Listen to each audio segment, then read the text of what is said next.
Eh, udah berapa lama ya? 2 minggu mungkin aku nggak buat video dikarenakan banyak seperti halnya terakhir aku di video ya, bahwa aku sedang healing, sedang refreshing kata orang sekarang ya, dan belajar mengenai ekonomi global. Jadi ya aku nggak begitu tertarik untuk membuat video. Jadi fokus ke pelajaran yang aku terima, nggak begitu fokus atau ke distract dengan apa-apa di luar pembelajaranku atau ke belajarku ini ya. Jadi nggak ke distract lah intinya.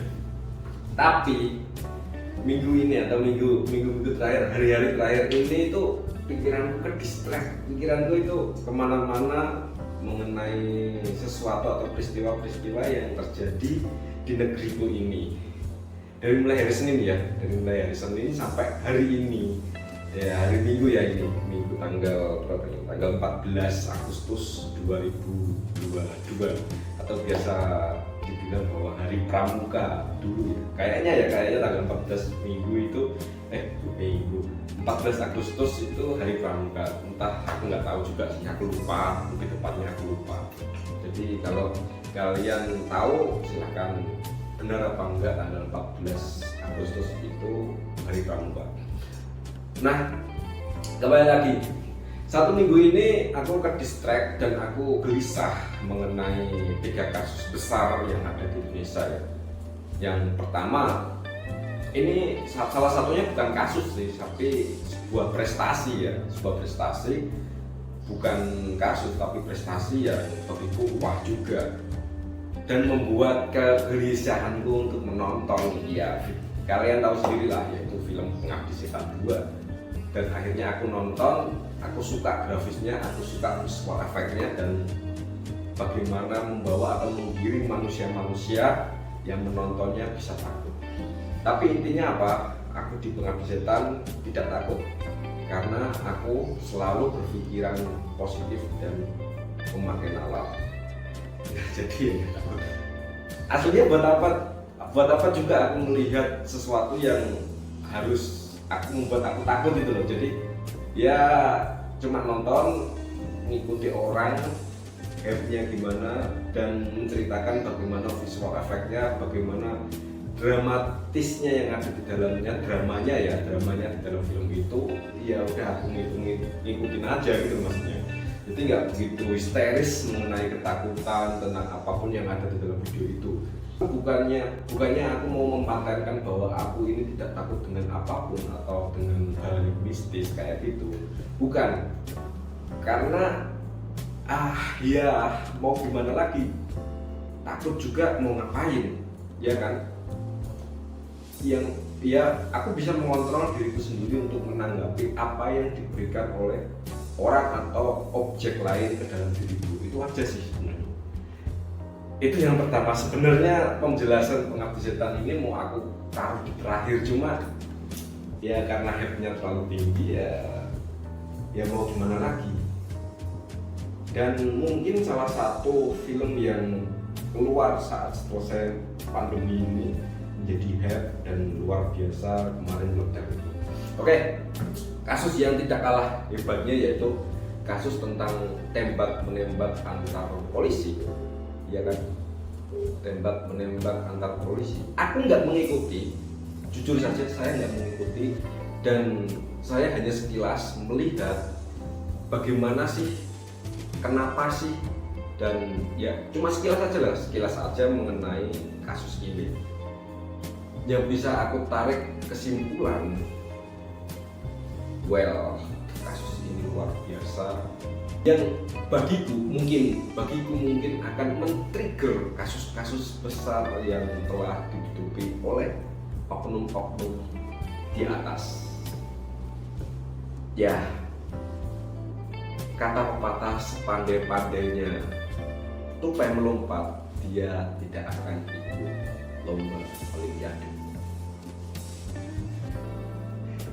Aku sebenarnya mau ngejok, cuma ngejok nggak pakai motor. Ya pokoknya aku pengen menghibur kalian, cuma ya karena aku bukan pelawak. Ya karena aku bukan pelawak, jadi leluconku sedikit garing ya. Oke.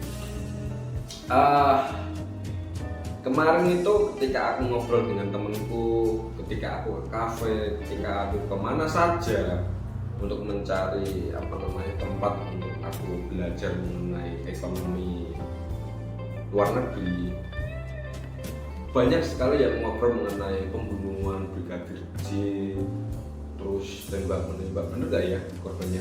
Pokoknya itulah tembak-menembak antar polisi, terus sampai ada yang namanya narasi hukuman mati atau banyak sekali hal yang menjadi pembincangan di sekitarku.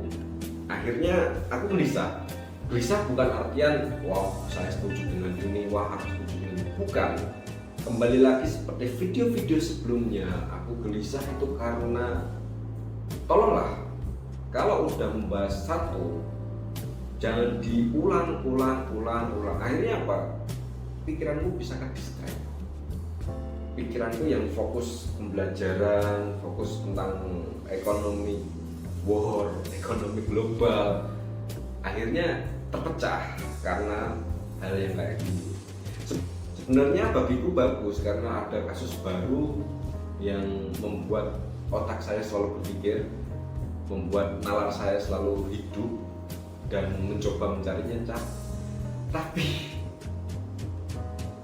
untuk kasus ini tuh kayaknya aku nggak berani untuk mengungkapkan, rasa ingin tahu dulu, aku nggak ingin salah dalam artian melangkah. Jadi ya itu sudah tugas dari pihak-pihak yang sudah ada di sana seperti kepolisian, entah itu kejaksaan, entah itu pengacara, entah itu siapapun yang ada di sana, pihak-pihak yang terkait, biarkanlah mereka yang bekerja. Kita sebagai pengawas, jadi awasi aja, jangan banyak komen. Kalau memang nggak sesuai nalar, bolehlah untuk mengusulkan atau mengomentari. Tapi kalau sepele-sepele seperti wah ini harus ini atau lebih tepatnya orang-orang awam seperti kita itu mendikte langkah-langkah pihak-pihak yang terkait tadi, saya kira janganlah, biarkanlah pihak-pihak yang terkait. Kalau emang di luar nalar kita atau nggak bisa masuk ke dalam pikiran kita atau nalar kita, baru kita protes dengan baik dan benar. Itu kan motor siapa sih anjing? Jadi intinya di kasus tentang tembak-menembakan ini aku nggak mau ikut campur, cukup mengawasi saja seperti kalian para netizen. Nggak mau komentar lebih banyak karena emang ya siapa aku kan. Itu yang terakhir ini masalah perkumpulan dukun melaporkan pesulap merah atau Marcel siapa itu ke kepolisian dikarenakan melanggar UU ITE yang secara tanda kutip membuat speed job seperti apalah itu. Aku nggak mau komentar juga karena buat apa juga aku mengurus yang seperti itu, mengedukasi ke orang-orang ya itu juga kearifan lokal. Cuma ya kalau penipuan ya bisa diurus, silahkan diproses oleh pihak-pihak yang terkait. Untuk Marcel, aku juga memberi simpati yang bagus untuk dia karena mau membuka dan mengedukasi masyarakat juga gak apa-apa, bagiku baik dan benar tapi belum baik mungkin di beberapa orang benar tapi belum baik. Tapi yang dilakukan oleh Marcel itu juga aku lakukan tapi di bidang yang berbeda. Aku itu membuka kedok-kedok investasi bodong, penipuan, trading, scalping dan lain-lain yang berhubungan dengan keuangan dan masalah ya investasi itu. Cuma bedanya aku lebih ke private, satu ke satu ke circleku saja, jadi enggak ke publik seperti Marcel yang berani. Tapi aku nggak berani untuk membuka kedok-kedok mereka. Jadi ya cuma private lah, by one ke orang-orang atau ke teman-temanku, ke circleku aja. Intinya apa? Intinya dari video ini semoga semua kasus-kasus besar yang ada di Indonesia, semua kasus-kasus yang melibatkan banyak orang, terutama yang melibatkan banyak orang, segera diselesaikan, entah itu secara baik-baik atau secara yang tidak baik, terserah kalian pihak-pihak yang terkait. Untuk Pengabdi Setan 2, saya memberikan apresiasi kepada film ini sangat-sangat layak ditonton oleh manusia yang takut akan hantu. Tapi kalau untuk orang-orang yang nalarnya hidup sepertiku ya, well, jangan menonton lah. Karena apa? Kalian akan bengong saja. Itu yang terjadi kepadaku. Jadi itu true story. Ya intinya itu aja. Jangan lupa untuk selalu makan.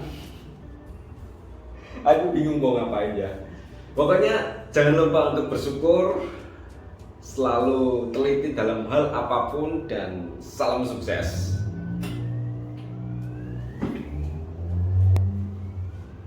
Cok, itu suara apa, cok, anjing?